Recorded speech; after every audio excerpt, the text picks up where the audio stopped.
Box office దగ్గర భారీ లెవెల్లో రిలీజ్ అయిన యాత్ర 2 మూవీ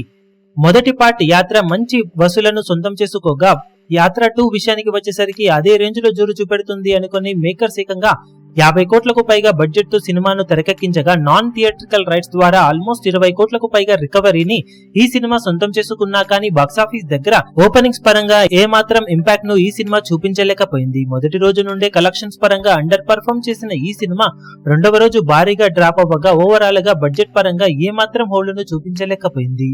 ఓవరాల్ గా సినిమా కలెక్షన్స్ ఇప్పుడు భారీగా స్లో డౌన్ అవ్వడంతో టోటల్ రన్ లో 5 కోట్ల లోపే కలెక్షన్లను థియేటర్స్ నుండి సొంతం చేసుకునే అవకాశం ఎక్కువగా ఉందని అంచనా వేస్తూ ఉండగా నాన్ థియేట్రికల్ అలాగే థియేట్రికల్ కలెక్షన్లతో కలుపుకొని ఓవరాల్ గా బడ్జెట్ లో అలాగే పబ్లిసిటీ ఖర్చులతో కలుపుకొని చూస్తే 50 కోట్ల రేంజ్ మూవీ అనుకున్న యాత్ర 2 మూవీలో కేవలం 50% వరకు మాత్రమే రికవరీ అయ్యే అవకాశం ఉండటంతో ఓవరాల్ గా బడ్జెట్ పరంగా ఈ సినిమా కాస్ట్ ఫెయిల్యూర్ గా నిలవబోతుందని చెప్పవచ్చు. ఎపిక్ డిజాస్టర్ గా నిలవబోతున్న ఈ సినిమా ఏమైనా లాంగ్ రన్ లో అద్భుతాలను సృష్టించి నష్టాలను తగ్గించుకునే ప్రయత్నం చేస్తే ఎంతో కొంత రికవరీ కావచ్చు, కానీ దానికి అవకాశం అయితే చాలా తక్కువగా ఉందని చెప్పాలి. ఇప్పుడు